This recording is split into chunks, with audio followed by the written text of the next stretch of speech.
So next आज हम करेंगे mitochondria the power house of the cell. Mitochondria को power house of the cell कहते हैं क्योंकि ये सेल के लिए एनर्जी बनाता है। हर सेल को काम करने के लिए एनर्जी चाहिए होती है, तो हर सेल को तो वो जो एनर्जी है वो माइटोकॉन्ड्रिया बनाता है। तो वन बाय वन करके देखते हैं हम। तो जैसे यहाँ पे सेम चीज़ लिखी गई है कि माइटोकॉन्ड्रिया, इसको power house of the cell कहते हैं, एनर्जी सप्लाई करता है। जो most of the cellular activities के लिए एनर्जी चाहिए होती है वो मोस्टली माइटोकॉन्ड्रिया ही बनाता है। नेक्स्ट बात करें तो माइटोकॉन्ड्रिया के स्ट्रक्चर में दो मेम्ब्रेन्स होती हैं। एक तो होती है बाहरूनी आउटर मेम्ब्रेन, दूसरी होती है इनर मेम्ब्रेन।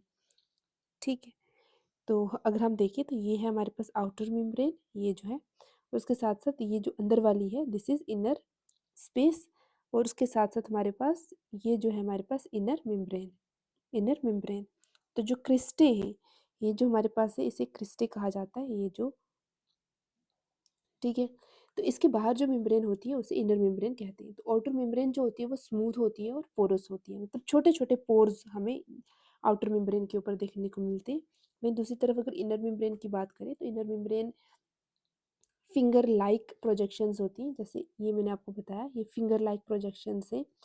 तो इस तरह से हमारे पास ये हमें देखने को मिलती है, और ये अंदर की मेम्ब्रेन होती है, ये सीधी नहीं होती है, और इसमें बहुत सारे फोल्ड्स होते हैं, और इन्हीं फोल्ड्स को क्रिस्टे कहा जाता है। ठीक है, ये याद रखेंगे, ये जो फोल्ड्स होते हैं माइटोकॉन्ड्रिया में, इन्हें क्रिस्टे कहा जाता है। और क्रिस्टे का फंक्शन होता है सरफेस एरिया को बढ़ा देना, यानी कि मतलब इसका काम ये होता है कि जितना ज़्यादा सरफेस एरिया होगा उतनी ज़्यादा एनर्जी बनेगी। तो दिस इज़ इम्पॉर्टेंट। ठीक है, और chemical reaction facilitate energy production. तो सेलुलर रेस्पिरेशन की यहाँ पे अगर बात की जाए तो सेलुलर रेस्पिरेशन हमारे पास जो होता है माइटोकॉन्ड्रिया में होता है, जहाँ पे ग्लूकोज और उसके साथ ऑक्सीजन जब मिलते हैं इनकी ब्रेकडाउन होती है और एनर्जी रिलीज होती है। इस प्रोसेस को सेलुलर रेस्पिरेशन कहते हैं। ठीक है, और क्या होता है कि ग्लूकोज एंड अदर मॉलिक्यूल्स जो होते हैं वो ब्रोकन डाउन होते हैं, उससे एनर्जी रिलीज होती है। तो उससे उसे क्या कहा जाता है, सेलुलर रेस्पिरेशन।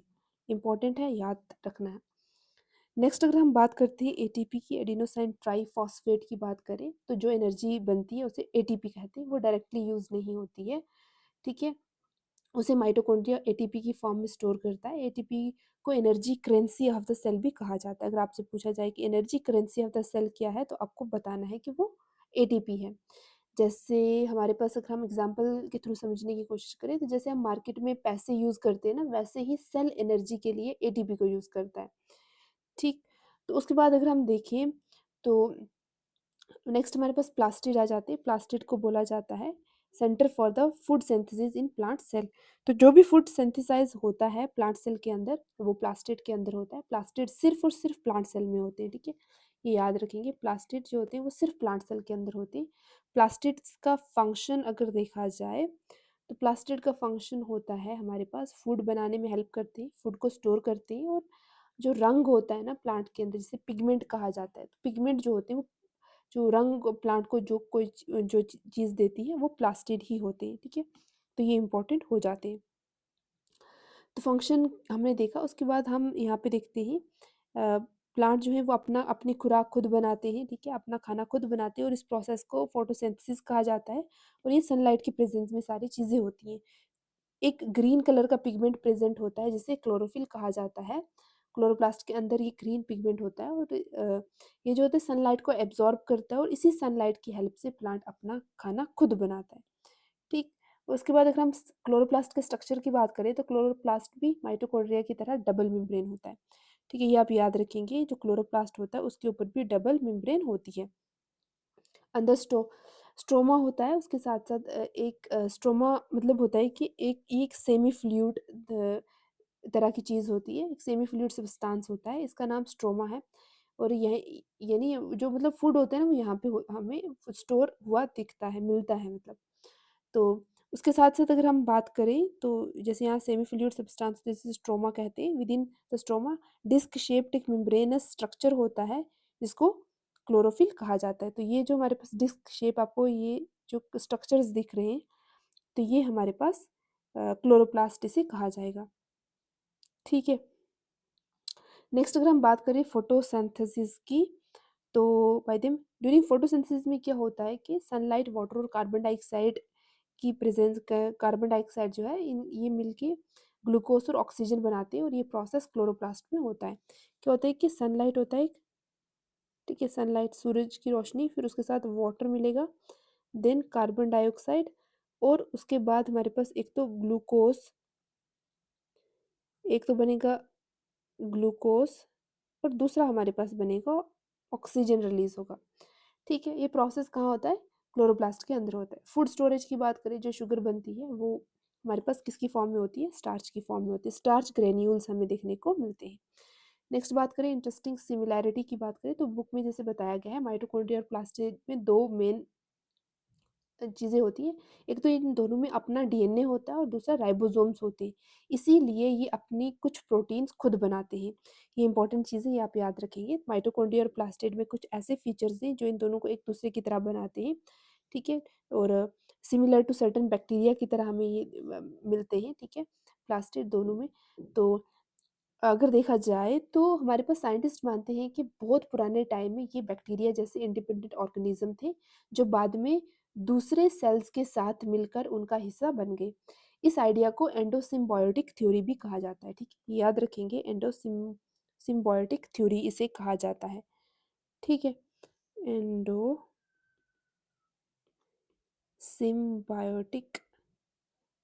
थ्योरी, थ्योरी, ठीक है, कहते हैं। ठीक है, अब नाम याद रखना, ठीक है, ज़रूरी है। तो इसलिए एंडोसिम्बायोटिक थ्योरी कहते हैं इसे। तो साइंटिस्ट ये मानते हैं कि पहले ये जो थे ना हमारे पास, क्लोरोप्लास्ट की बात करें या फिर माइटोकॉन्ड्रिया की बात करें, ये बैक्टीरिया थे, मतलब एक इंडिपेंडेंट ऑर्गेनिजम्स थे। और लेटर ऑन इन्होंने क्या किया, हमारे पास जो मतलब इंडिपेंडेंट ऑर्गेनिज्म थे, और लेटर ऑन ये क्या हो गए, मिलकर एक दूसरे के साथ मिलकर ये सेल का हिस्सा बन गए। इसी आइडिया को एंडोसिम्बायोटिक थ्योरी कहते हैं। नाम याद रखना। नेक्स्ट अगर हम बात करें, तो क्वेश्चन आपसे पूछा गया है बुक में, जैसे क्या क्लोरोप्लास्ट के अलावा और प्लास्टिड भी होते हैं? ठीक है, there are other plastid in the plant cell that contain any pigment other than the green green pigments. तो पूछा गया है कि क्या क्लोरोप्लास्ट के अलावा भी प्लास्टिड्स, और भी प्लास्टिड्स होते हैं? तो इसका आंसर है यस, होते हैं। ठीक है, याद रखना, तीन मेन टाइप्स के प्लास्टिड होते हैं। ठीक है, तीन मेन टाइप के प्लास्टिड होते हैं। एक होता है हमारे पास क्लोरोप्लास्ट, एक होता है क्रोमोप्लास्ट, और एक होता है ल्यूकोप्लास्ट। ठीक है, तीन तरह के प्लास्टिड्स होते हैं। नेक्स्ट भी अगर हम आगे भी देखेंगे, तो तीन तरह के प्लास्टिड मैंने आपको बताया। एक तो होता है क्लोरोप्लास्ट, क्लोरोप्लास्ट। दूसरा होता है हमारे पास क्रोमोप्लास्ट, क्रोमोप्लास्ट। और तीसरा हमारे पास होता है ल्यूकोप्लास्ट, ल्यूकोप्लास्ट। ठीक है, जो क्लोरोप्लास्ट होता है ये ग्रीन कलर का होता है, ग्रीन कलर का होता है। ठीक है, और फोटोसिंथेसिस इसमें होती है। ठीक है, क्लोरोप्लास्ट है फोटोसिंथेसिस में हेल्प करता है। क्रोमोप्लास्ट की बात करें, तो क्रोमोप्लास्ट जो होता है ये हमारे पास या तो रेड होता है, या येलो होता है, या फिर ऑरेंज पिगमेंट होते हैं, ये पिगमेंट होते हैं। ठीक है, एग्जाम्पल के तौर पे जो टोमेटो है, या फिर कैरेट है, या फिर मैंगो है, ठीक है, इनमें जो कलर होते हैं ना वो इन्हीं इसी की वजह से, क्रोमोप्लास्ट की वजह से होता है। एक होता है हमारे पास ल्यूकोप्लास्ट। ल्यूकोप्लास्ट का मतलब होता है कलरलेस। ये क्या होता है हमारे पास, ये होता है कलरलेस, कलरलेस। तो कलरलेस जो होते हैं वो ल्यूकोप्लास्ट होते हैं। तो फूड स्टोर करते हैं जो ल्यूकोप्लास्ट होते हैं, ये स्टार्च की फॉर्म में हो गया, या फिर ऑयल की कोई फॉर्म होगी, या फिर प्रोटीन, किसी प्रोटीन की फॉर्म में फूड को स्टोर कर लिया। तो ये हमारे पास होता है ल्यूकोप्लास्ट के केस में। तो ल्यूकोप्लास्ट क्या होता है, कलरलेस होता है। क्रोमोप्लास्ट तीन तरह के कलर इसमें होते हैं, रेड, येलो और ऑरेंज। और क्लोरोप्लास्ट ग्रीन कलर का होता है। ठीक है, नेक्स्ट अगर हम बात करें, तो नेक्स्ट अगर हम बात करें तो इम्पॉर्टेंट ये चीज़ें सारी हो जाती हैं। तो थोड़ा सा अगर हम माइटोकॉन्ड्रिया को एक थोड़ा सा देख लेते हैं, तो mitochondria power house of the cell है, डबल मेम्ब्रेन स्ट्रक्चर है, इनर में फोल्ड्स होते हैं जिसे क्रिस्टे कहती हैं, सेलुलर रिस्पिरेशन होती है इसमें, एटीपी बनती है, और अपना डीएनए और राइबोसोम्स इनका माइटोकॉन्ड्रिया का होता है। माइटोकॉन्ड्रिया का अपना डीएनए होता है और अपने राइबोसोम्स होते हैं। ठीक, एटीपी की फुल फॉर्म क्या थी, एडिनोसिन ट्राइफॉस्फेट। ये क्या है, एक energy currency of the cell है। प्लास्टिड की बात करें तो सिर्फ प्लांट सेल में होते हैं। फंक्शंस की बात करें, फूड सिंथेसिस में, फूड स्टोरेज में और पिगमेंट वगैरह में ये हेल्पफुल होते हैं। क्लोरोप्लास्ट की बात करें, ग्रीन प्लास्टिड होते हैं क्लोरोप्लास्ट, क्लोरोफिल इसमें प्रेजेंट होता है, फोटोसिंथेसिस में हेल्प करते हैं, डबल मेम्ब्रेन होता है, स्ट्रोमा प्रेजेंट होता है और स्टार्च स्टोर होता है, और अपना डीएनए और राइबोसोम्स होता है क्लोरोप्लास्ट के पास। यहाँ तक हमने देख लिया। फिर हमने टाइप्स ऑफ प्लास्टिड देखे, 3 तरह के होते हैं, chloroplast, chromoplast and leucoplast. Chloroplast photosynthesis में हेल्प करता है, क्रोमोप्लास्ट कलर जो होता है रेड, येलो या फिर ऑरेंज कलर जो होता है, जैसे टोमेटो का हो गया रेड कलर, कैरेट का हो गया, मैंगो का येलो कलर हो गया। तो ये सारी की सारी चीज़ें क्रोमोप्लास्ट की वजह से होती है, और एक ल्यूकोप्लास्ट होता है जो कलरलेस होता है और वो फूड को स्टोरेज करने में हेल्प करता है। नेक्स्ट अगर हम बात करें, तो नेक्स्ट जो टॉपिक है हमारे पास, पूछा गया है कि फ्लावर्स और फ्रूट्स के को कलर किससे मिलता है।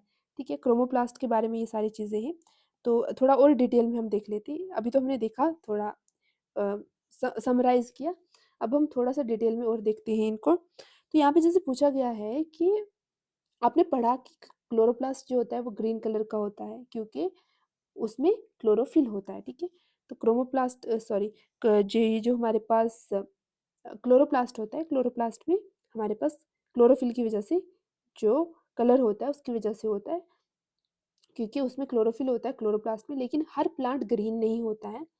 ठीक है, अब क्वेश्चन पूछा गया है, फ्लावर्स और फ्रूट्स इतने कलरफुल क्यों होते हैं, how do fruits flowers and vegetables acquire varied colours. तो पूछा गया है कि हमारे पास फ्रूट्स हो गए या फिर फ्लावर्स हो गए, यानी फूल और फल जो होते हैं उनमें इतने सारे कलर्स कैसे होते हैं। तो सही आंसर है उसका, किसकी वजह से होते हैं, क्रोमोप्लास्ट की वजह से होते हैं। याद रखेंगे आप, प्लास्ट की वजह से होते हैं। ठीक है, क्रोमोप्लास्ट की वजह से होते हैं, जो भी डिफरेंट कलर्स होते हैं। क्रोमोप्लास्ट क्या होता है, ये प्लास्टिड्स होते हैं जिनमें क्लोरोफिल नहीं होता है बल्कि दूसरे पिगमेंट्स होते हैं, जैसे येलो, ऑरेंज, ग्रीन हो गया। तो क्रोमोप्लास्ट का फंक्शन यही होता है, फ्लावर्स को ब्राइट कलर देना हो गया, या फिर हमारे पास जैसे रोज़ हो गया, मैरीगोल्ड हो गया, हिबिस्कस हो गया, फ्रूट्स और वेजिटेबल को कलर देता है, जैसे टोमेटो में रेड कलर होता है, कैरेट में ऑरेंज कलर होता है, मैंगो में येलो कलर होता है। तो ये सारी चीज़ें होती हैं। ब्राइट कलर्स देखकर जो पॉलिनेटर्स होते हैं वो आकर्षित होते हैं। ठीक है, पॉलिनेटर्स जो होते हैं, तो जैसे बीज, बटरफ्लाइज, बर्ड्स वगैरह हो गए, ये अट्रैक्ट होते हैं इसकी वजह से, कलर्स की वजह से। और उसके साथ साथ हमारे पास क्या होता है कि इनकी पॉलिनेशन में हेल्प होती है, फ्लावर्स पर आते हैं और पॉलिनेशन करते हैं। ठीक, और उसके बाद अगर हम बात करें सीड डिस्पर्सल की, तो कलरफुल फ्रूट्स देखकर एनिमल्स, बर्ड्स उन्हें खा लेते हैं, बाद में सीड्स दूसरी जगह पर जाके गिरा देते हैं, तो जिससे सीड का डिस्पर्सल होता है एक जगह से दूसरी जगह। नेक्स्ट अगर हम ल्यूकोप्लास्ट की बात करें, तो ल्यूको का मतलब होता है वाइट, तो फूड को स्टोरेज करने में हेल्प करते हैं ल्यूकोप्लास्ट्स। ये फूड स्टोर करते हैं, जैसे स्टार्च हो गया, ऑयल हो गया, प्रोटीन वगैरह हो गया, तो इसमें ये हेल्प करते हैं। नेक्स्ट बात करें, फॉर एग्जाम्पल जैसे पोटैटो हो गया, और उसके साथ साथ हमारे पास टैरो वगैरह हो गया, तो इनमें स्टार्च ल्यूकोप्लास्ट में स्टोर होता है।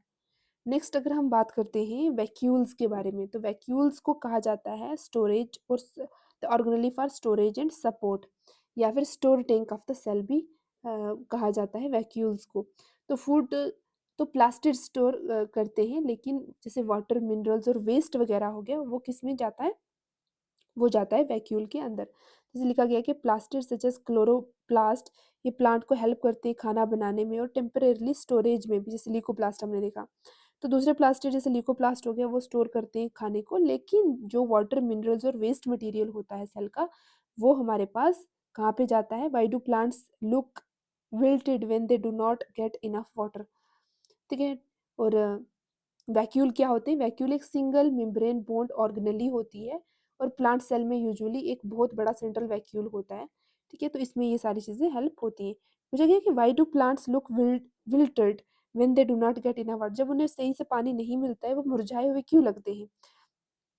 तो इसी में इसका आंसर आपको देखने को मिलेगा।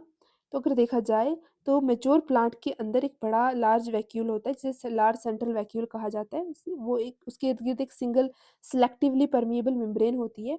वैक्यूल के अंदर क्या होता है, वाटरी जो फ्लूइड होता है वो भरा होता है, जिसे सेल सैप कहा जाता है। तो सेल सैप क्या होता है, वैक्यूल के अंदर जो एक पानी की तरह लिक्विड होता है उसको सेल सैप कहते हैं। सेल सैप में क्या होता है, वाटर होता है, मिनरल होता है, शुगर्स होते हैं और वेस्ट मटेरियल सेल सैप के अंदर हमें देखने को मिलता है। उसके बाद फंक्शंस ऑफ वैक्यूल की बात करें, तो वैक्यूल के अगर मेन फंक्शन की बात करें तो सबसे पहले होता है वाटर को स्टोर करता है, मिनरल्स को स्टोर करता है, शुगर को स्टोर करता है, उसके साथ-साथ वेस्ट को स्टोर करता है। प्लांट को फर्म रखने में भी वैक्यूल जो है इम्पोर्टेंट रोल प्ले करता है। ये सबसे इम्पोर्टेंट फंक्शन इसका यही है, प्लांट को फर्म रखता है ये। जब वैक्यूल में ज़्यादा पानी होता है तो सेल के अंदर प्रेशर बनता है, इस प्रेशर की वजह से लीव्स फ्रेश रहते हैं, स्टेम जो होती है वो सीधी रहती है और उसके साथ-साथ प्लांट जो होता है वो सीधा खड़ा रहता है।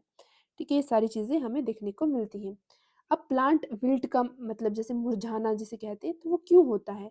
क्योंकि जब प्लांट को क्या होता है पानी नहीं मिलता है, तो वैक्यूल का जो पानी होता है वो कम हो जाता है, सेल का प्रेशर कम हो जाता है, सेल जो होते हैं वो लूज़ हो जाते हैं और लीव्स जो होते हैं लटक जाते हैं नीचे, तो प्लांट जो होता है वो मुरझा जाता है। तो इसकी वजह से हमारे पास प्लांट के अंदर विल्ट होता है। तो आई होप आपको जो क्वेश्चन पूछा गया था उसका समझ में आया। एनिमल सेल में भी वैक्यूल होता है, ठीक है? एनिमल सेल के अंदर भी वैक्यूल होता है और एनिमल सेल में भी वैक्यूल्स हो सकते हैं, लेकिन बहुत बड़े वैक्यूल नहीं होते हैं, जैसे प्लांट में हमने देखा था। वो सिर्फ टेम्परेरी स्टोरेज का काम करते हैं एनिमल सेल के अंदर जो वैक्यूल होता है। तो टेम्परेरी स्टोरेज के लिए वैक्यूल हमें देखने को मिलता है।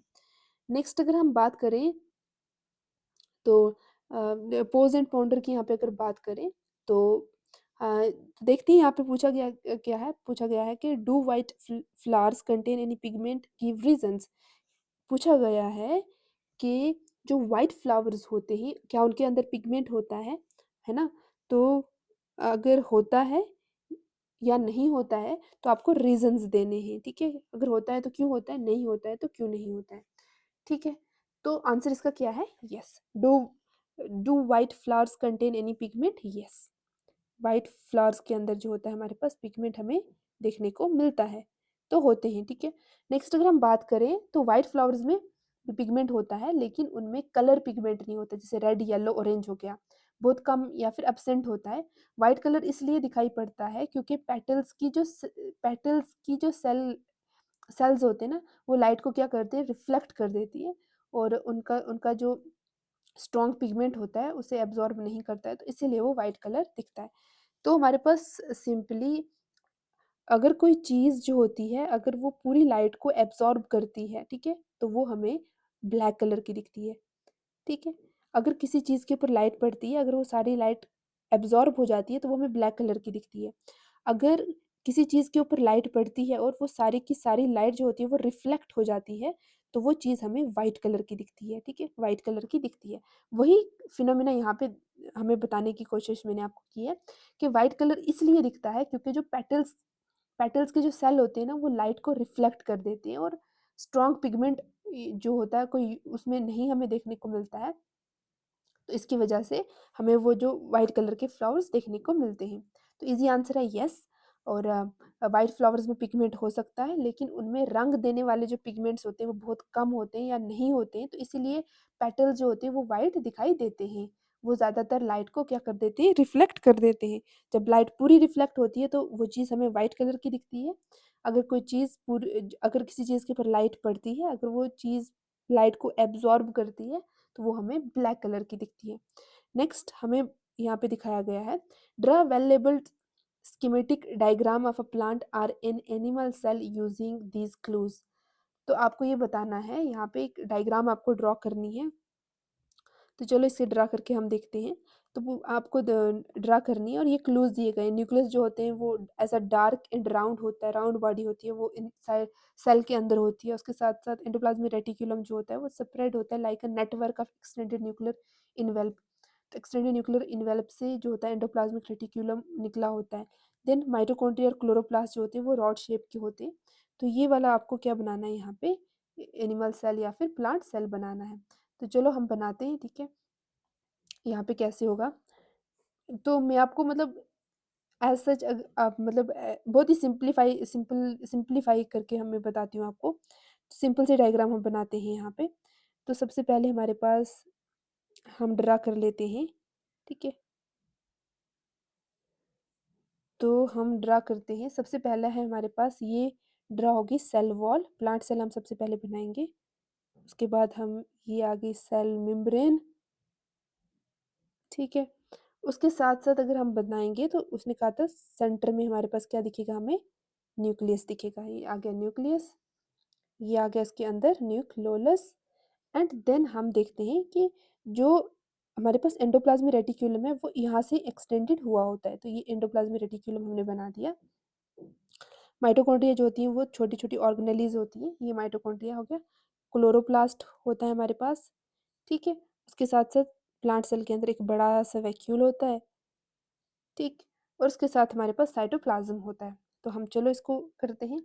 ये हमारे पास आ गई सेल वॉल, देन होती है हमारे पास सेल मेम्ब्रेन, ठीक है? सेल मेम्ब्रेन के बाद ये है हमारे पास न्यूक्लियस, ये बीच में हमारे पास क्या आ गया न्यूक्लियोलस, ठीक है? न्यूक्लियोलस आ गया। ये है हमारे पास एंडोप्लाज्मिक रेटिक्यूलम, ठीक है? जितना हमें बताया गया था उससे हमने ज़्यादा ही इसको लेबल कर दिया है। यहाँ पे nucleus, endoplasmic reticulum, mitochondria, chloroplast ही बताया गया है। तो ये रॉड शेप्ड है हमारे पास, तो ये क्या है हमारे पास माइटोकॉन्ड्रिया, ठीक है? रॉड शेप्ड माइटोकॉन्ड्रिया है ये। और ये हमारे पास क्या है हमारे पास क्लोरोप्लास्ट, दिस इज़ हमारे पास क्लोरोप्लास्ट, ये आ गया क्लोरोप्लास्ट। ये क्या है हमारे पास वैक्यूल, ठीक है? ये आ गया वैक्यूल। और ये सारा का सारा जो हमारे पास है दिस इज साइटोप्लाज्म। तो ये बीच में हमारे पास क्या है, ये हमारे पास साइटोप्लाज्म, ठीक है? इसमें सेल वॉल है तो ये क्या होगा हमारे पास प्लांट सेल। अगर सेल वॉल को हटा देंगे तो हमारे पास क्या बन जाएगा एनिमल सेल, ठीक है? यहाँ तक हमने देखा। तो अगर हम यहाँ पे हमारे पास ये सारी चीज़ें हमें देखने को मिली। नेक्स्ट अगर हम बात करते हैं, नेक्स्ट क्वेश्चन देखते हैं क्या पूछा गया है। अच्छा, नेक्स्ट है थ्रेड्स ऑफ क्यूरियोसिटी। तो यहाँ पे अगर देखा जाए तो जैसे यहाँ पे पूछा बताया गया है कि 2010 का इम्पोर्टेंट एक्सपेरिमेंट के बारे में कुछ यहाँ पे देखने को हमें चीज़ें मिल रही हैं। और सिंथेटिक बायोलॉजी से ये एक्सपेरिमेंट है। साइंटिस्ट जे कार्गवेंटर और उनकी टीम ने 2010 में एक बहुत इम्पोर्टेंट एक्सपेरिमेंट किया था, ठीक है? उस एक्सपेरिमेंट क्या था वो एक्सपेरिमेंट? उनका एम था कि क्या सिर्फ डीएनए किसी सेल को कंट्रोल कर सकता है? क्या सिर्फ डीएनए किसी सेल को कंट्रोल कर सकता है या फिर कोई और चीज़ भी होती है जो सेल को कंट्रोल करती है? तो स्टेप 1 में डीएनए को समझा उन्होंने। तो साइंटिस्ट ने एक सिंपल बैक्टीरियम लिया जिसका नाम था माइकोप्लाज्म माइकोइड्स। तो ये हमारे पास सिंपल बैक्टीरिया साइंटिस्ट ने लिया, ठीक है? उनका पूरा जो डीएनए था, डीएनए इसके डीएनए को उन्होंने अच्छे से क्या किया यूजिंग कंप्यूटर प्रोग्रामिंग का यूज़ करके इसके डीएनए को स्टडी किया। दूसरा आर्टिफिशियल डीएनए उन्होंने लेबोरेटरी में बनाया, ठीक है? दूसरा क्या किया केमिकली सिंथेसाइज़ उन्होंने एक और डीएनए बनाया, एग्ज़ैक्ट जो क्या था कॉपी था डीएनए का, an exact copy of this DNA. Artificial DNA बनाया सिंथेटिक लेबोरेटरी में। फिर क्या किया इन्होंने स्टेप थर्ड में उन्होंने दूसरा एक और बैक्टीरियम लिया और साइंटिस्ट ने क्या किया क्लोजली रिलेटेड बैक्टीरिया को लिया और उसमें से जो ओरिजिनल डीएनए था ना उस बैक्टीरिया का डीएनए उसको हटा दिया वहाँ से, लेकिन सेल मेम्ब्रेन साइटोप्लाज्म वैसे ही रखा और बाकी सेल के पार्ट्स भी वैसे ही रखे। देन सिंथेटिक डीएनए जो उन्होंने बनाया था वो उस सेल के अंदर डाल दिया। जैसे ही सिंथेटिक डीएनए उस सेल के अंदर गया, सेल ग्रो करने लगा, उसके साथ-साथ हमारे पास सेल डिवाइड करने लगा और नए डीएनए की जो इंस्ट्रक्शन है उसको फॉलो करने लगा। तो मतलब सेल ने नए डीएनए के हिसाब से काम करना शुरू कर लिया। इस एक्सपेरिमेंट से क्या पता चला? इस एक्सपेरिमेंट से हमें पता चला कि डीएनए ही सेल की स्ट्रक्चर और एक्टिविटीज़ को कंट्रोल करता है। डीएनए के अंदर ही इंस्ट्रक्शंस होती हैं जैसे सेल कैसे ग्रो करेगा, कैसे डिवाइड करेगा, कौन से प्रोटीन बनेंगे, सेल कैसे फंक्शन करेगा, ये सारी की सारी चीज़ें डीएनए ही तय करता है। तो क्या साइंटिस्ट ने नई लाइफ बना दी थी? नहीं। ये बहुत इंपॉर्टेंट पॉइंट है। साइंटिस्ट ने पूरा नया सेल जो है स्क्रैच से नहीं बनाया था, सिर्फ डीएनए लेबोरेटरी में बनाया था और बाकी जो सेल मेम्ब्रेन, साइटोप्लाज्म और दूसरे सेल पार्ट्स थे ना, सब पहले ही जो सेल था, एग्जिस्टिंग सेल था, उससे उन्होंने लिए थे। तो उन्होंने क्या किया, उन्होंने एक सेल लिया जिसका नाम था हमारे पास माइकोप्लाज़्म माइकोइड्स। इसके अंदर क्या था, डीएनए था। साइंटिस्ट ने ये डीएनए इसको निकाला, इसको स्टडी किया कंप्यूटर की हेल्प से, फिर ऐसा ही डीएनए उन्होंने लैब के अंदर बनाया, ठीक है? लैब के अंदर क्या बनाया, ऐसा ही डीएनए बनाया। अब क्या किया इन्होंने, इन्होंने एक और सेल लिया, ठीक है? सेल लिया और इस सेल में से ये जो डीएनए था ना इसका, ये इसको इन्होंने निकाल दिया। अब ये जो लैब के अंदर बना था डीएनए, ठीक है, इसको रेड कलर का हम बना देते हैं, ठीक है। अब ये जो लैब के अंदर बना था डीएनए, ठीक है, अब इन्होंने क्या किया, इस सेल में से डीएनए निकाल दिया। अब ये जो लैब के अंदर डीएनए बना था ना, ये इन्होंने यहाँ पे डाल दिया, ठीक है। तो जब इन्होंने इसमें डाला तो उन्होंने देखा कि ये जो नया सेल है, ये भी वैसे ही फंक्शन कर रहा है जैसे ये वाला सेल कर रहा था, ठीक है। और उससे इन्होंने ये पता उनको ये पता चला कि जो डीएनए है, डीएनए ही सारे काम करता है। मतलब कि डीएनए कैसे सेल कैसे ग्रो करेगा, कैसे डिवाइड करेगा, कौन से प्रोटीन्स बनेंगे, सेल कैसे फंक्शन करेगा, ये सब के सब काम जो है वो डीएनए करते हैं।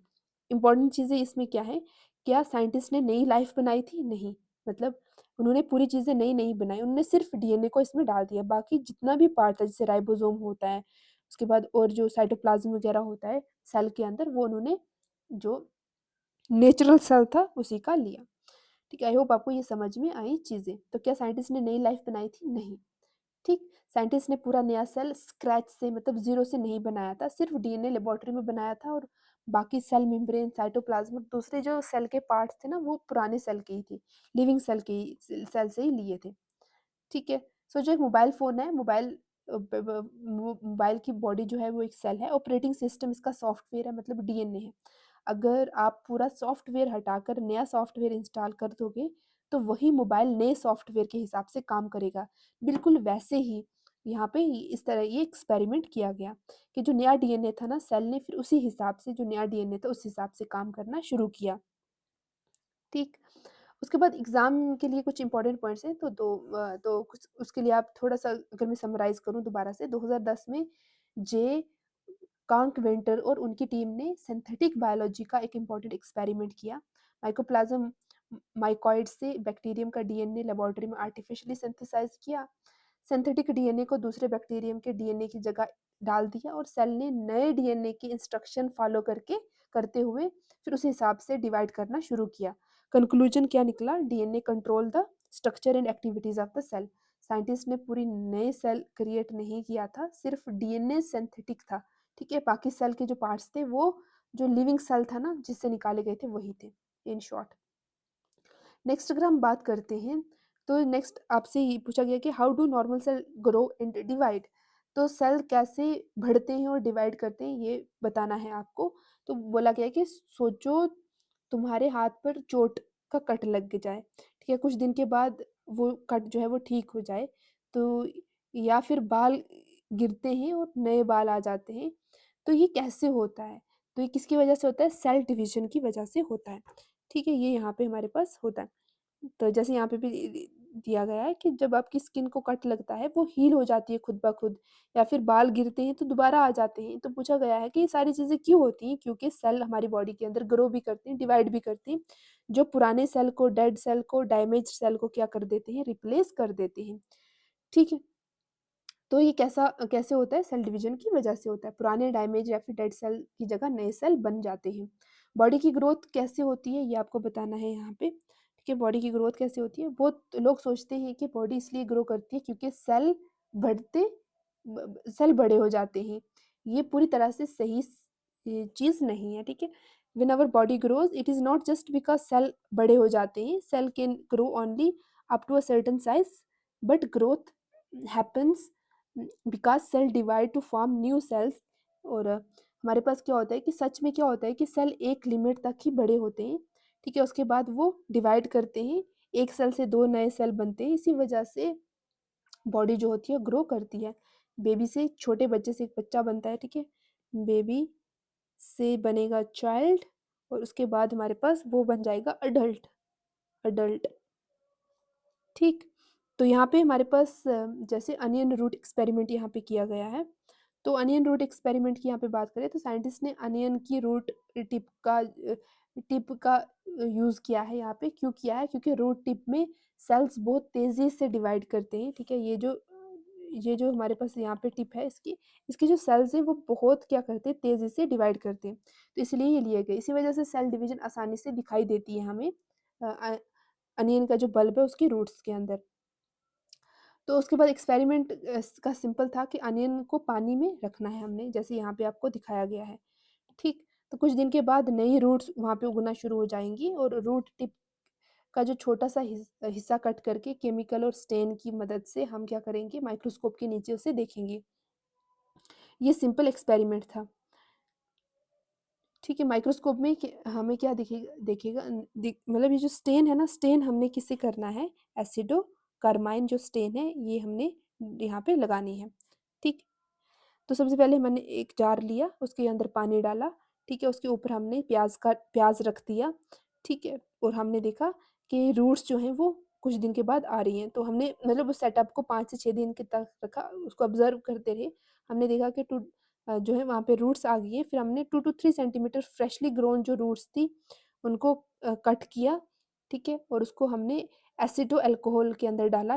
एसिटो अल्कोहल कैसे बनता है, ग्लेशियल एसिटिक एसिड की वजह से बनता है और इथेनॉल की वजह से बनता है। एक पार्ट हमने ग्लेशियल एसिटिक एसिड का रखना है और 3 पार्ट हमने इथेनॉल के रखने हैं। तो उसमें रूट्स हमने डाल दी 24 आवर्स के लिए, फिर उसके बाद 70% इथेनॉल उसमें डाला प्रिजर्वेशन के लिए। तो उनमें से 1 और 2 जो प्रिजर्व्ड रूट्स थी उनको हमने वॉश किया और उसको एक क्लीन स्लाइड के ऊपर रख दिया। उसके ऊपर हमने हाइड्रोक्लोरिक एसिड डाला रूट्स के ऊपर, ताकि रूट्स के टिश्यू सॉफ्ट हो जाएँ। 10 टू 15 मिनट के बाद हमने फिर से उसको धो लिया, फिर 2 टू 3 ड्रॉप्स हमने एसिडो कार्बाइन जो स्टेन था, जो डाई थी वो डाली उसमें। फिर हमने 5 मिनट तक उसको रख दिया, ठीक है, जेंटली वार्म किया हमने उसको स्पिरिट लैंप के ऊपर। उसके बाद हमने कट किया उस टिप को, उसको स्लाइड के अंदर रखा, उसके ऊपर हमने कवर स्लिप रखी और जेंटली जो होती है कवर स्लिप को हमने दबा दिया। इसकी वजह से वो क्या हो गया, मतलब वो जो रूट थी वो थोड़ी सी मैश होगी। ठीक, फिर उसके बाद हमने उसको माइक्रोस्कोप के नीचे रखा। तो सभी सेल एक जैसे नहीं दिख रहे थे माइक्रोस्कोप के नीचे, कुछ सेल नॉर्मल थे, कुछ सेल डिवाइड कर रहे थे। क्यों? क्योंकि हर सेल डिवीजन की जो स्टेज होती है वो अलग अलग होती है।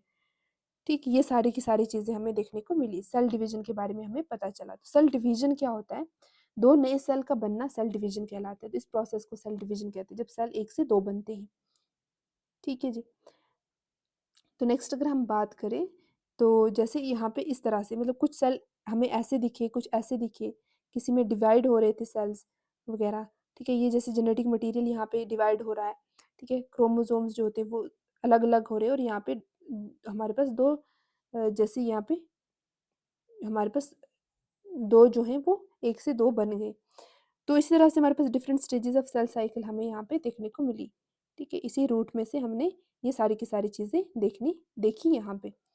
नेक्स्ट अगर हम बात करें सेल साइकिल की, तो सेल साइकिल या फिर सेल डिवीजन की, तो यूकैरियोटिक सेल जैसे प्लांट सेल हो गए, एनिमल सेल हो गए, उनमें सेल डिवीजन एक प्रॉपर ऑर्डर में होता है। इस पूरे प्रोसेस को सेल साइकिल कहते हैं। इसमें सेल ग्रो करता है, डीएनए कॉपी मतलब डीएनए जो होता है वो एक से दो बनते हैं डीएनए, ठीक है, और डीएनए जब बन जाते हैं, डिवाइड होते हैं, ठीक है, तो डिटेल ये जो सारे के सारे स्टेजेस है ना, ये सारे के सारे स्टेजेस आपको 11th क्लास में पढ़ने को मिलेंगे। फिलहाल हम स्टिक टू एनसीईआरटीज़। तो अगर ज़्यादा डिटेल में जाएँगे तो थोड़ी-सी बोरियत हो जाएगी। तो जो-जो लिखा है वो हम उस हिसाब से देखते हैं। तो हमारी बॉडी में हर दिन hundreds of billions of cell जो होते हैं वो रिप्लेस होते हैं। लगभग 1% of total body cell per day जो होते हैं वो रिप्लेस होते हैं। मतलब हर दिन आपकी जो बॉडी होती है बहुत सारे पुराने सेल को मार देती है और नए सेल बनाती है। तो इसी तरह से ये सारी चीज़ें होती है। प्रोकैरियोट का और यूकैरियोटिक सेल का अगर हम देखें, तो हमारे पास प्रोकैरियोटिक सेल जैसे बैक्टीरिया हो गया, तो सेल डिवीजन इसमें सिंपली होती है। यूकैरियोटिक सेल जैसे प्लांट सेल, एनिमल सेल हो गए, तो cell division orderly controlled way में होती है। इसी प्रोसेस को हम क्या कहते हैं, सेल डिवीजन कहते हैं। ठीक है जी, इसी प्रोसेस को हम क्या कहते हैं, सेल डिवीजन कहते हैं। तो अगर हम थोड़ा सा देखिए, तो जैसे यहाँ पे फिगर 2.17 यहाँ पे जो दी गई है डिफरेंट स्टेजेस वगैरह में, तो लेफ्ट में हमारे पास एक अनियन बल्ब दिया गया है। ये अनियन को पानी में रखा गया था, कुछ दिन के बाद इसके नीचे नए रूट्स निकल आई। इन रूट्स के टिप एंड पर से सेल मतलब बहुत तेज़ी से डिवाइड करते हैं, इसीलिए साइंटिस्ट अनियन रूट टिप का यूज़ सेल डिवीजन देखने के लिए करते हैं। तो मिडल में जो हमारे पास देखा गया है हमने, जो ये जो पार्ट है मिडल वाला, तो अनियन रूट टिप हमें यहाँ पे देखी गई है। ये माइक्रोस्कोप से अनियन रूट टिप का व्यू हमें देखने को मिलता है। तो ये वाली चीज़ जो है वो माइक्रोस्कोप में हमें देखने को मिली है। यहाँ पे जो यहाँ बहुत सारे बॉक्सेस देखोगे ना, बॉक्स शेप प्लांट सेल्स देखने को आपको मिल रहे हैं। तो सबसे नीचे वाले जो रूट टिप में सेल जो हैं वो लार्जर हैं। ये वाले जो सेल हैं वो आपको बड़े-बड़े देखने को मिल रहे हैं। तो इसी एरिया को मेरिस्टेमेटिक रीजन कहते हैं। ये जो एरिया होता है ना नीचे वाला, तो इसको बोलते हैं मेरिस्टेमेटिक मेरिस्टेमेटिक रीजन रीजन ठीक है, मेरिस्टेमेटिक रीजन कहते हैं। और ये एक्टिवली डिवाइडिंग सेल होते हैं। यहाँ पे सेल बहुत तेजी से डिवाइड करते हैं। ठीक है, यहाँ पे सेल्स जो होते हैं वो बहुत तेजी से क्या करते हैं, डिवाइड करते हैं। नेक्स्ट देखिए, तो राइट साइड पे जो ये different stages of cell cycle है, यहाँ पे अलग अलग सेल दिख रहे हैं आपको, जैसे ये अलग है, ये अलग है, तो सब एक जैसे नहीं लग रहे ना, तो क्योंकि हर सेल जो होता है वो सेल डिवीजन के अलग स्टेज में है। ये अलग स्टेज में सेल साइकिल की, ये अलग स्टेज में है, तभी हमें अलग अलग दिखते हैं। कुछ रेस्टिंग स्टेज में हमें दिख रहे हैं, कुछ क्रोमोसोम बना रहे हैं, कुछ क्रोमोसोम को साइड की तरफ ले जा रहे हैं, उसके साथ साथ एंड पे हमें दो नए सेल बनते हुए दिख रहे हैं। तो हमारे पास सबसे पहले अगर सेल डिवीजन की बात करें तो पता है क्या होता है सेल डिवीजन में। सबसे पहले हमारे पास एक तो होता है नॉर्मल सेल, एक क्या होता है, नॉर्मल सेल होता है। वो जो नॉर्मल सेल होता है ना, नॉर्मल सेल में डीएनए की सबसे पहले कॉपी बनती है, डीएनए कॉपी होती है। उसके साथ साथ क्या होता है, फिर उसके बाद क्रोमोसोम दिखने लगते हैं, वहाँ पे कंडेंसेशन ऑफ क्रोमोसोम होता है, क्रोमोसोम दिखते हैं। अब क्रोमोसोम दो हिस्सों में डिवाइड हो जाते हैं। ठीक है, क्रोमोसोम डिवाइड हो जाते हैं और उसके साथ साथ मतलब क्रोमोसोम डिवाइड नहीं होते, क्रोमोसोम दो हिस्सों में बट जाते हैं। जैसे ये क्रोमोसोम्स थे तो ये अलग हो गए, ये अलग हो गया, दो हिस्सों में बट गए, और इसकी वजह से क्या हो गया, इसने अलग सेल, ये अलग सेल में चला जाएगा, ये अलग सेल में चला जाएगा। तो एक सेल से क्या बन जाएंगे, एक सेल से दो डॉटर सेल्स बन जाएंगी। ठीक है, दो डॉटर सेल्स बन गई। ठीक ठीक है, ये सारी सारी चीज़ें, ये सारी की सारी चीज़ें हमें यहाँ पे देखने को मिलती हैं। नेक्स्ट अगर हम सेल डिवीजन की बात करते हैं तो सेल डिवीजन क्या होता है, सेल डिवीजन वो प्रोसेस है जिसमें एक जो पुराना जो पेरेंट सेल है वो डिवाइड होकर नए सेल्स को बनाता है, that is cell division. Next अगर हम बात करें तो एक सेल से दो नए सेल बनते हैं। सेल डिवीजन की ज़रूरत क्यों होती है, क्यों होती है सेल डिवीजन की ज़रूरत, ग्रोथ के लिए, रिपेयर, अगर कोई डैमेज हो गया टिश्यू तो उसके रिपेयर के लिए, रिप्रोड्यूस के लिए।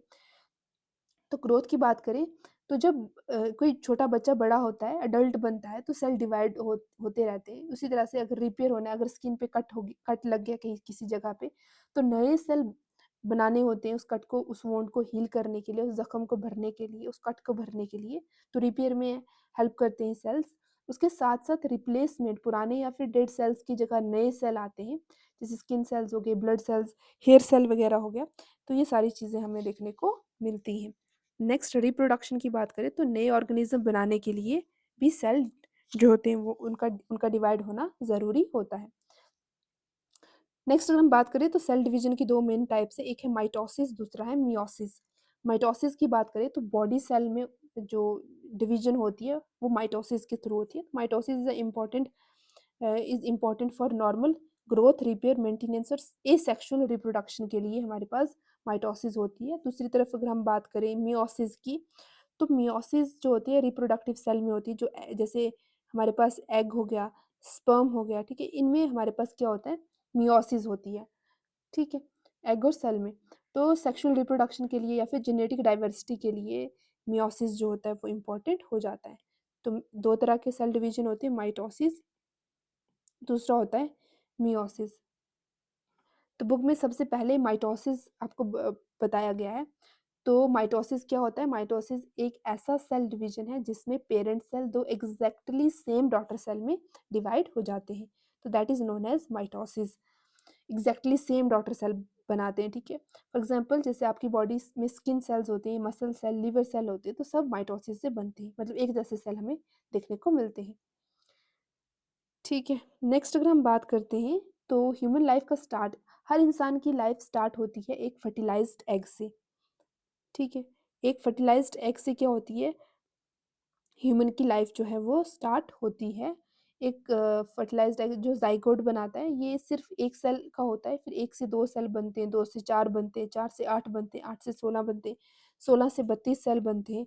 ठीक है, इस तरह से सेल जो होते हैं वो डिवाइड होते रहते हैं। तो ट्रिलियंस ऑफ सेल्स बन जाते हैं और इसी तरह पूरी जो ह्यूमन बॉडी है वो बन जाती है। ठीक है, तो इस तरह से जैसे ये एक सेल हो गया है, ठीक है, ये दो सेल में आगे हो गया, तो mitosis the process produce two genetically identical daughter cells. तो एक जैसी सेल्स जो बनेंगे वो माइटोसिस के थ्रू बनेंगे। तो डॉटर सेल्स क्या होते हैं, माइटोसिस के बाद जो नए सेल बनते हैं उन्हें डॉटर सेल कहा जाता है। जेनेटिकली आइडेंटिकल होते हैं, ये बहुत इंपॉर्टेंट पॉइंट है। माइटोसिस में दोनों डॉटर सेल्स पेरेंट सेल की एग्जैक्ट कॉपी होती है, मतलब सेम डीएनए होता है, इसमें जो डीएनए होगा वैसा इसमें होगा, सेम जीन्स होते हैं, सेम क्रोमोसोम होते हैं, तो दोनों सेल्स में सेम ही चीज़ें होती हैं। क्रोमोसोम्स की बात करें तो माइटोसिस के बाद पेरेंट सेल में जितने क्रोमोसोम होते हैं उतने ही क्रोमोसोम डॉटर सेल के अंदर होते हैं। जैसे आप देखो ये वाले क्रोमोसोम सेम के सेम हमें यहाँ पे भी देखने को मिलते हैं, ठीक, सेम के सेम हमें देखने को मिलते हैं। इसलिए बॉडी के सारे नॉर्मल सेल्स का जो क्रोमोसोम नंबर है वो सेम रहता है, तो इसलिए सारी चीज़ें होती हैं। तो पेरेंट सेल जब माइटोसिस करता है, ठीक है, एक पेरेंट सेल है, जब उसमें माइटोसिस होती है, ठीक है, तो वो दो डॉटर सेल में क्या हो जाता है, डिवाइड हो जाता है, डॉटर सेल में डिवाइड हो जाता है, ठीक है, माइटोसिस से। दोनों डॉटर सेल्स में सेम डीएनए होगा, सेम क्रोमोसोम होंगे, सेम जेनेटिक मटेरियल होगा। तो माइटोसिस की इंपॉर्टेंस क्या है, बॉडी की ग्रोथ में, वोंड हीलिंग में, डेड सेल्स को रिपेयर करने में, बॉडी की मेंटेनेंस में, एसेक्सुअल रिप्रोडक्शन में, कुछ ऑर्गेनिज्म में एसेक्सुअल रिप्रोडक्शन होता है तो उसमें भी माइटोसिस जो होता है वो हेल्प करता है। तो इस तरह से ये आप थोड़ा सा आइडिया रख सकते हैं, ठीक है। तो नेक्स्ट अगर हम बात करें, ठीक है, माइटोसिस है ना, तो टी है ना, तो टी से आप रख देना ट्विन नाम, ठीक है, माई ट्विन, माई एम आई माई ट्विन। तो माई ट्विन मतलब माइटोसिस, मेरे जैसा, ठीक है, एक सेल से दो एग्जैक्ट ट्विन बनते हैं, ठीक है, two daughter cells same same बनते हैं, तो टू आइडेंटिकल डॉटर सेल्स बनते हैं, ठीक है। नेक्स्ट अगर हम बात करें मियोसिस की, तो मियोसिस मतलब M I mix and match, I से M I mix, M mix है ना, आई से मिक्स एंड मैच, ठीक है, मिक्स एंड मैच जिसमें होता है वो माइटोसिस होता है। तो इसमें क्या होता है कि पूरी तरीके से अगर हम यहाँ पे समझने की कोशिश करें माइटोसिस को, तो माइटोसिस एक स्पेशल टाइप का सेल डिवीजन होता है।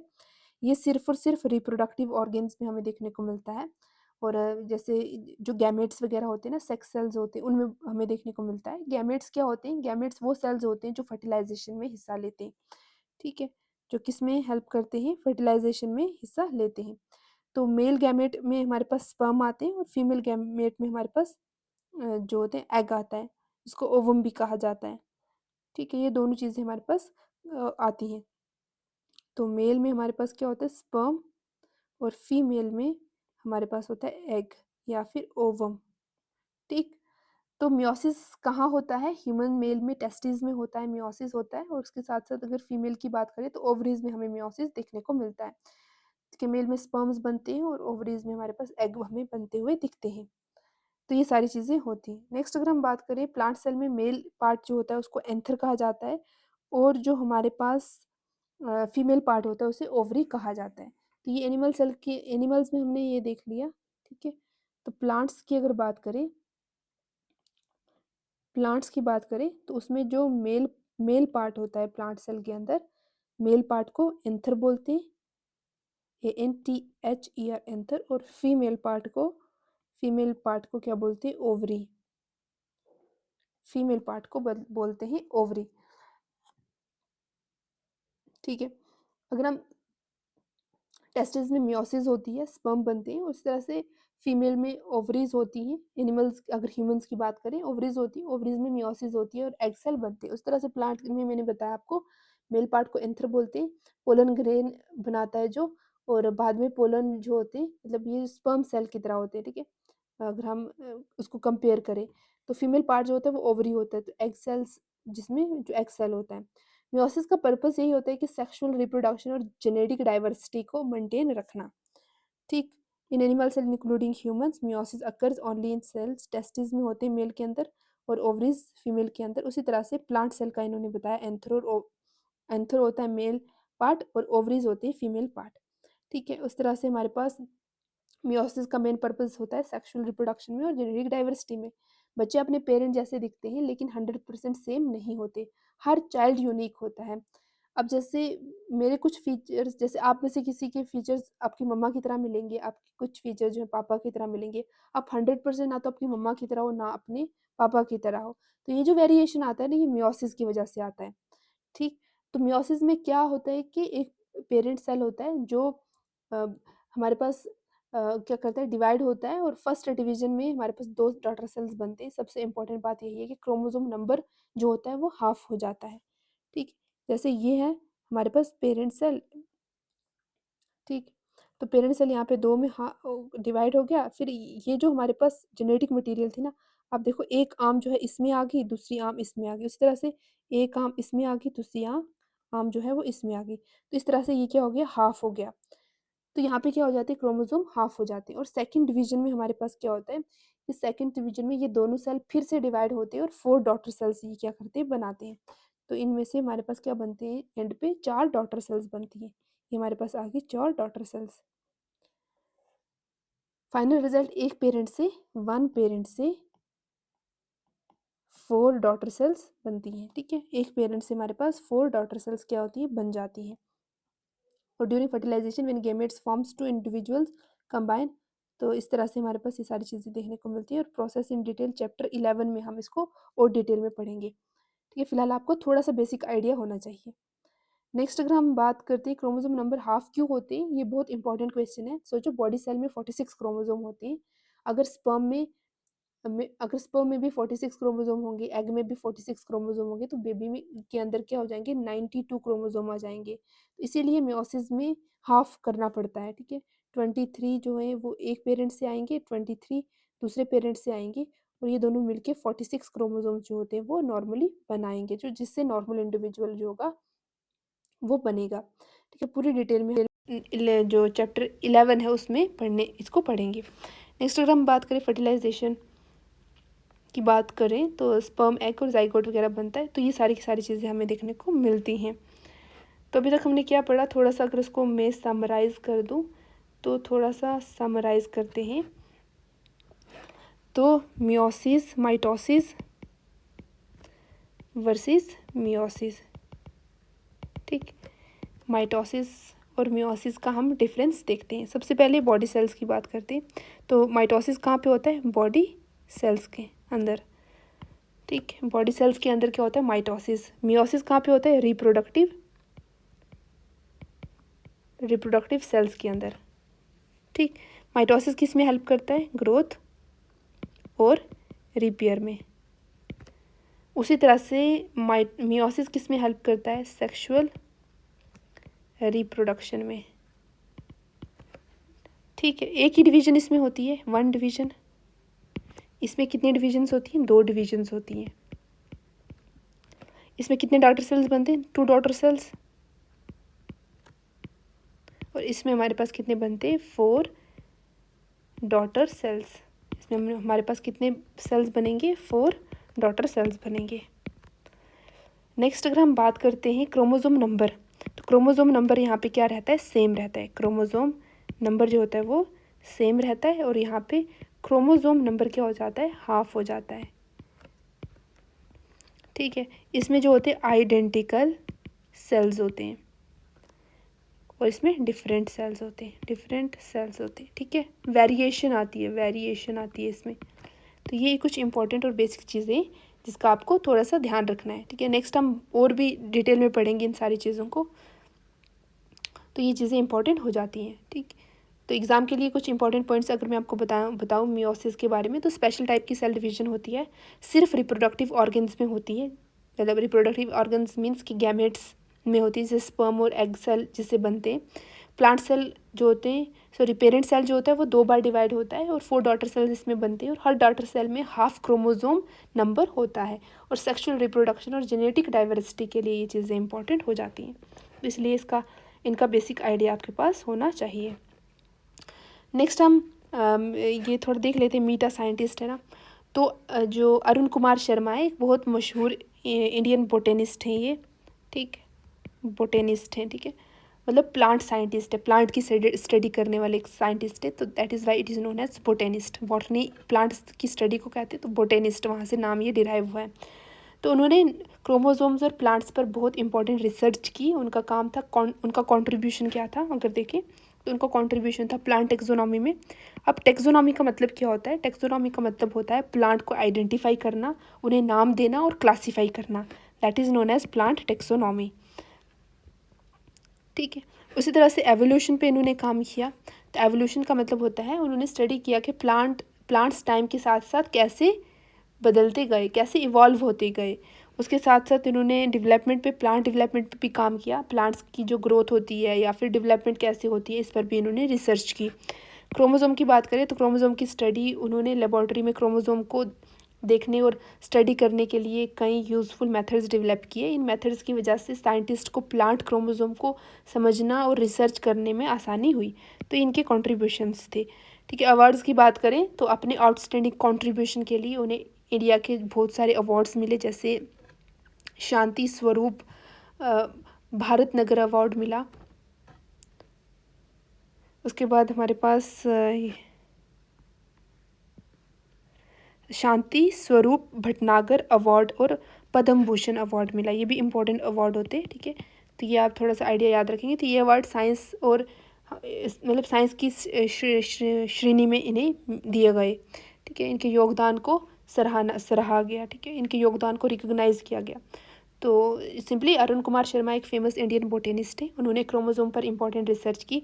उनका काम प्लांट टेक्सोनॉमी, एवोल्यूशन और डेवलपमेंट से रिलेटेड है।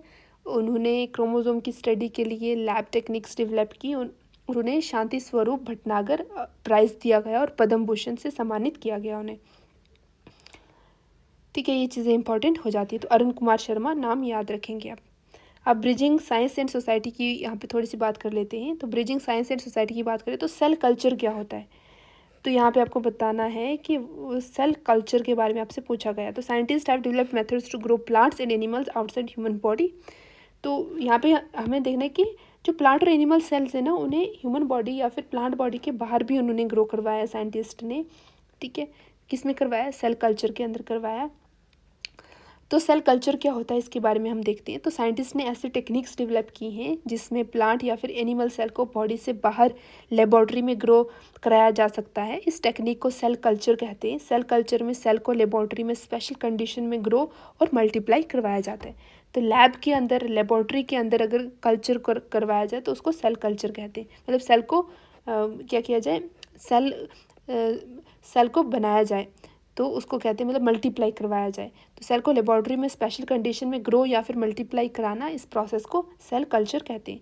तो सेल कल्चर हमारे पास to keep the culture safe the right temperature. उसके बाद यहाँ पे जैसे पूछा गया है, इस प्रोसेस में cells are taken from organism and placed in a nutrient medium that allows them to grow and multiply. तो सेल कल्चर कैसे काम करता है, मतलब तो कैसे की जाती है, सेल कल्चर कैसे किया जाता है वो भी हम देखते हैं। तो प्लांट या फिर एनिमल सेल से कुछ सेल्स लिए जाते हैं, नंबर 1। दूसरा, उन सेल को न्यूट्रिएंट रिच मीडियम में रखा जाता है। मतलब ऐसा मीडियम जहाँ पे सेल ग्रो करते हैं उसमें रखा जाता है। ये मीडियम उनके लिए फूड का काम करता है। स्टेप 3 में साइंटिस्ट केयरफुली मेंटेन करते हैं सही टेम्परेचर, सही pH। ठीक है। इन सारी चीज़ों को क्या किया जाता है, मेंटेन किया जाता है। मॉइस्चर कंडीशन सही होनी चाहिए, स्टीराइल कंडीशन होनी चाहिए। मतलब क्या हो गया, जर्म फ्री इन्वायरमेंट होना चाहिए ताकि सेल्स हेल्दी तरीके से ग्रो कर सकें। सेल कल्चर के यूजेस क्या क्या होते हैं, अगर हम बात करें सेल कल्चर के यूजेस की, तो सेल रिसर्च में हेल्प मिलती है। साइंटिस्ट सेल का बिहेवियर और फंक्शनिंग स्टडी करते हैं।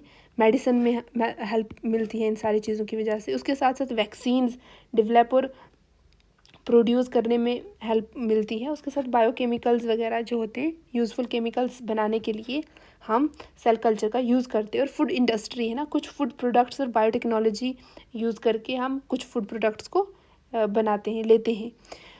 तो ये सारी की सारी चीज़ें हमें देखने को मिलती हैं। नेक्स्ट अगर हम यहाँ पे देखिए, माइटोसिस और मियोसिस प्रॉपर जो होते क्यों होने चाहिए, अगर प्रॉपर मतलब प्रॉपरली क्यों सेल को डिवाइड होना प्रॉपरली इंपॉर्टेंट हो जाता है, मतलब तो ये दोनों प्रोसेसेस बहुत केयरफुली कंट्रोल होते हैं। अगर इनमें मिस्टेक हो जाएगी तो बॉडी में प्रॉब्लम्स हो सकती हैं।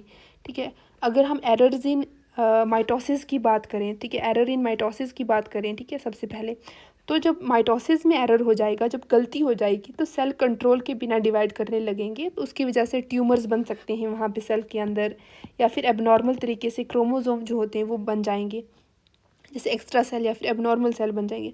तो कैंसर का रिस्क इससे बढ़ जाता है। अनकंट्रोल सेल डिवीजन कैंसर की एक ख़ास पहचान होती है। तो बॉडी सेल में क्रोमोसोम की जो एबनॉर्मल नंबर हो सकता है, तो ये सारी चीज़ें आ जाती हैं। उसकी वजह से अगर एरर इन मियोसिस में अगर एरर होगी, तो मियोसिस में अगर जब एरर होगी तो गैमेट सेल जो स्पर्म या फिर एग सेल है वो सही नहीं बनेंगे। इसकी वजह से हमारे पास क्या हो जाता है, प्रॉब्लम्स हो सकती हैं। कैसी प्रॉब्लम्स हो सकती हैं, जैसे जिसमें जेनेटिक डिसऑर्डर्स हो सकते हैं। जेनेटिक डिसऑर्डर में बच्चे में जेनेटिक डिसऑर्डर्स हो सकते हैं। डेवलपमेंटल प्रॉब्लम्स हो सकती हैं, ठीक है, डेवलपमेंटल प्रॉब्लम्स हो सकती हैं। ग्रोथ और डेवलपमेंट में दिक्कत आ सकती है बच्चे को। उसके साथ डिस्टिंक्ट फिजिकल फीचर्स, कुछ फिजिकल फीचर्स जो होते हैं वो नॉर्मल से अलग हो जाएंगे, ठीक है। तो इस तरह से हमें देखने को मिलेंगे, मतलब नॉर्मल इंसान जो होगा वो नहीं होगा।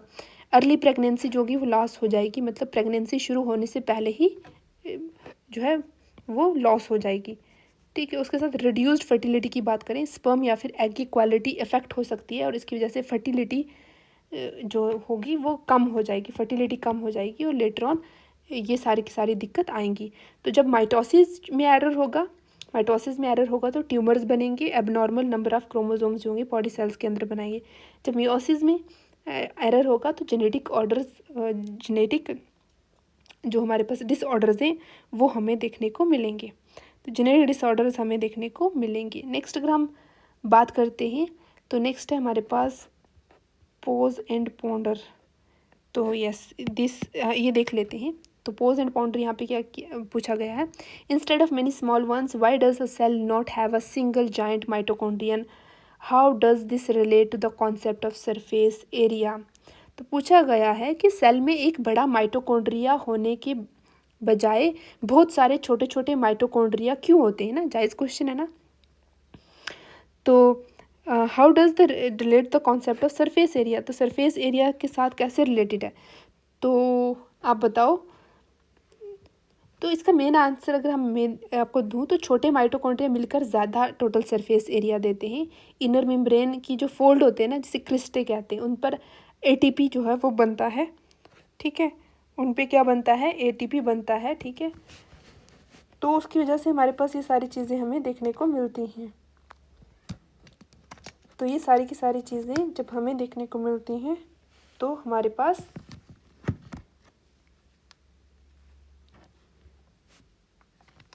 पास ये सारी चीज़ें हमें, तो अगर हम यहाँ पे देखें तो ज़्यादा सरफेस एरिया कैसे होगा।